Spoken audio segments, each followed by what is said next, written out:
you think me a savage beast? Unlike you, I preside over 40 legions of squabbling beasts, thirsty for gore and viscera. Whatever your position is, I am a mountain to your anthill. Hey guys, ISAF यानी कि interesting stories and facts में स्वागत है आपका। Facts wherever you see. मैं हूं आपका host और नरेटर गुनूर तूर और आप देखने जा रहे हैं the story of the demon prince of wrath. इस वीडियो में हम जानेंगे कि कौन है द प्रिंस ऑफ रैथ, क्यों ये डीमन प्रिंस हेल का एक पावरफुल डीमन है और कैसे आप उसे समन कर सकते हैं। Everything in this video. And don't forget to watch my other videos. अन्य रोमांचक स्टोरीज को देखने के लिए हमारे साथ बने रहें। And let's get started today's video.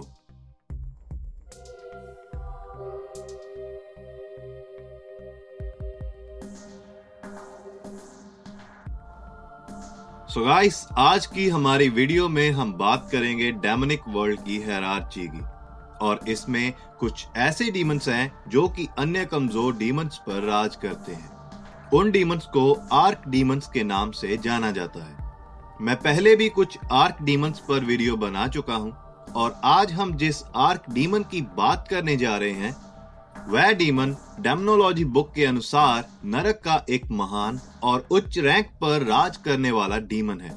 Book में यह भी लिखा है कि वह डीमंस की 40 इन्फर्नल लीजियंस पर राज करता है और उसका नाम है आमोन, जिसे कि एमोन और नाहुम भी कहा जाता है।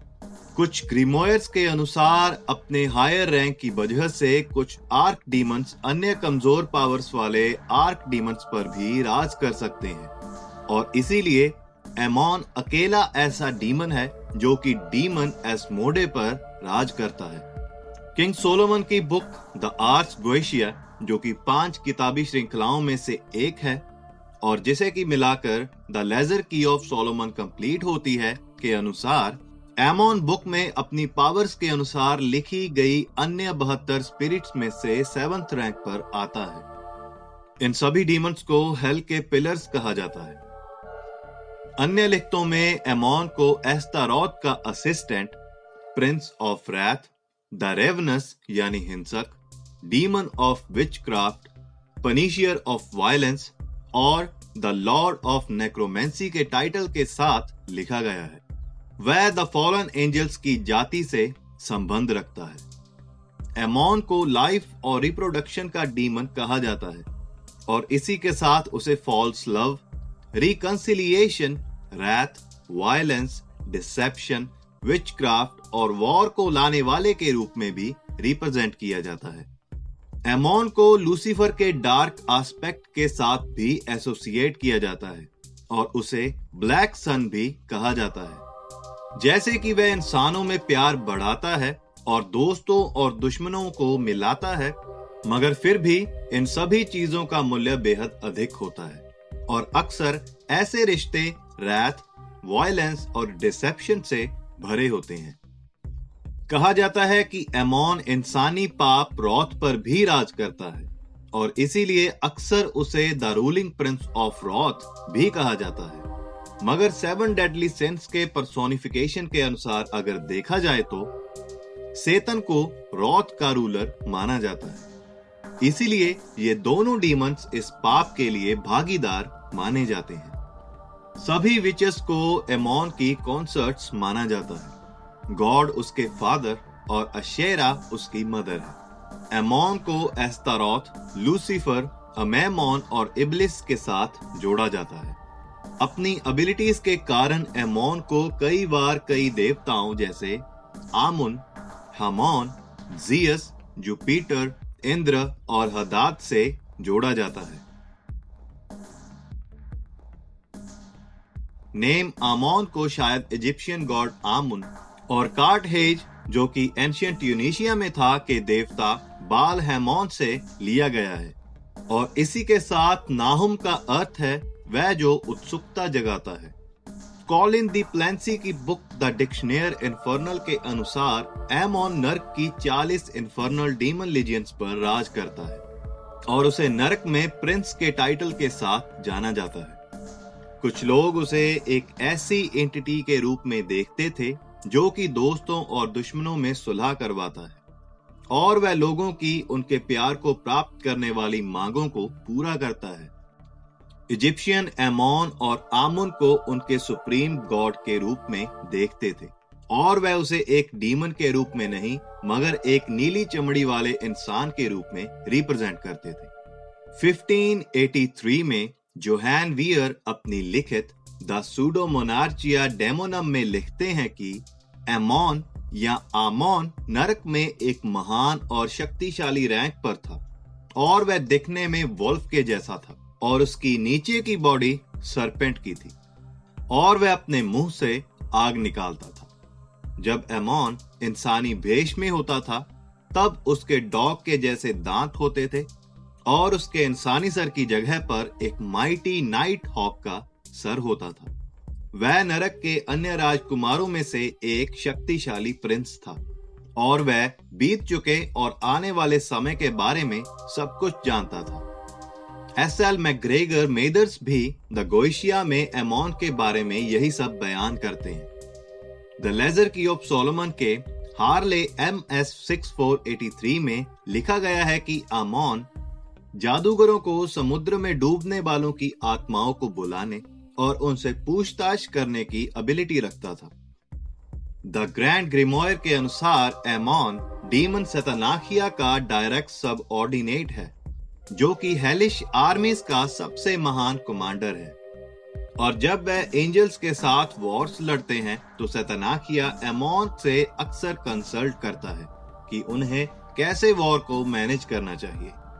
एमोन क्रिश्चियन डेमोनोलॉजी का भी हिस्सा बन चुका है और पॉप होनोरियस ने उसका उल्लेख अपनी बुक द ग्रिमोयर में किया था। अगर हम एमोन के व्यक्तित्व की बात करें तो वह किसी भी तरह से अच्छा नहीं है और वह छोटी सी बात पर भी किसी को मार डालता है, मगर फिर भी वह उतना बुरा नहीं है। वह किसी को भी बिना कारण के नहीं मारता है और या फिर वह हमला तभी करता है जब कोई उसके रास्ते में आता है। कुछ लिखतों में एमोन को द सिन ऑफ वायलेंस कहा जाता है और वह लोगों को अपने दोस्तों के खिलाफ जाने और इनोसेंट्स को नुकसान पहुंचाने के लिए प्रेरित भी करता है। अन्य आर्क डीमंस के जैसे एमोन भी स्वर्ग में एक एंजल था, मगर हेवन में वॉर के दौरान उसने लूसीफर का साथ दिया, जिसकी वजह से अपने फॉल के बाद उसने इस डेमोनिक फॉर्म को धारण कर लिया। पर अपनी डीमन फॉर्म में बदलने से पहले एमोन स्वर्ग में एंजेलिक फॉर्म के दौरान बेहद चुस्त, बुद्धिमान और मजबूत था। क्रिश्चियन डेमोनोलॉजी के अनुसार ऐसा माना जाता है कि वह दिन में बेहद शक्तिशाली होता है और इसी के साथ वह अपने मुंह से आग उगलने की क्षमता भी रखता है। एमोन डेमोनिक रियलम का सबसे इंटेलिजेंट डीमन है, जिसको कि पास्ट के बारे में उसके ज्ञान और फ्यूचर की भविष्यवाणी करने की क्षमता के कारण समन किया जाता है और उसकी यही एबिलिटी जो कि उसकी इंटेलिजेंस के साथ कंबाइंड है उसे एक अनस्टॉपेबल और नोटोरियस फोर्स बना देती है। एमोन के पास बेहद शक्तिशाली साइकिक पावर्स भी हैं, जिनके साथ कि वह अपने नजदीकी दुश्मनों के बारे में पता लगा सकता है और उनकी शक्तियों के बारे में भी। वह अपनी कलाइयों से नुकीली स्पाइक्स को निकाल सकता है, जिसके साथ कि वह किसी भी ऑर्गेनिक मटेरियल को बड़ी तेजी से काट सकता है और ऐसे ही स्पाइक्स उसके पंखों से लेकर टेल तक भी होते हैं।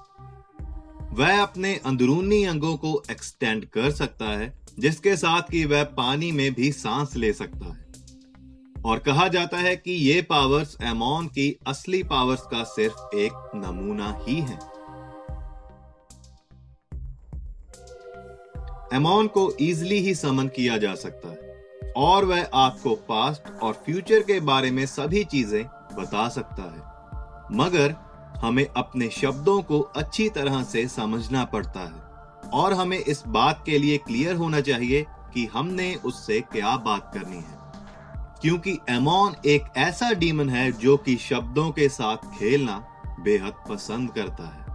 वह आपकी विशेष को आपके अगेंस्ट ही यूज कर सकता है और आपकी विशेष के परिणाम बेहद बुरे भी हो सकते हैं।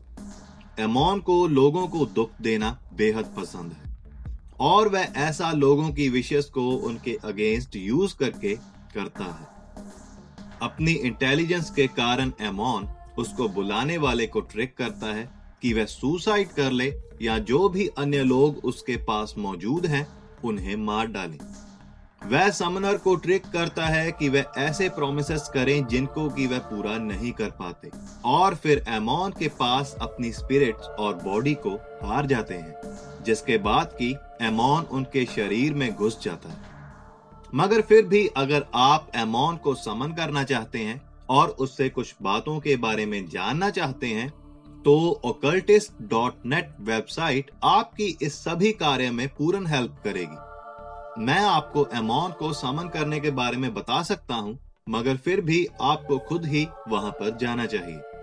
और रिचुअल को परफॉर्म करने के बाद एमोन आपके ड्रीम्स के जरिए आपसे बात करता है। वह आपकी कॉन्शियस और सबकॉन्शियस स्टेट को अलाइन भी कर सकता है। वह आपको एस्ट्रल प्रोजेक्शन के बारे में भी सिखा सकता है। एट लास्ट मैं कहूंगा कि एमोन उन कुछ डीमंस में से एक है जिससे कि आपको दूरी बनाकर रखना चाहिए, क्योंकि इस डीमन के साथ की गई डील्स अक्सर एक अच्छा अंत नहीं लाती हैं। सो गाइस, आप इस डीमन के बारे में क्या सोचते हैं, मुझे उसके बारे में कमेंट्स के जरिए जरूर बताइएगा। और अगर मैं इस डेंजरस मगर इंटरेस्टिंग एंटिटी के बारे में किसी भी चीज को भूल गया हूं तो उसके बारे में भी जरूर बताना with the links of proof. And that's all for today. Thank you for watching. Hope to see you guys in the next video. Until then, enjoy my other videos. Keep supporting, keep watching. ISAF, stay blessed.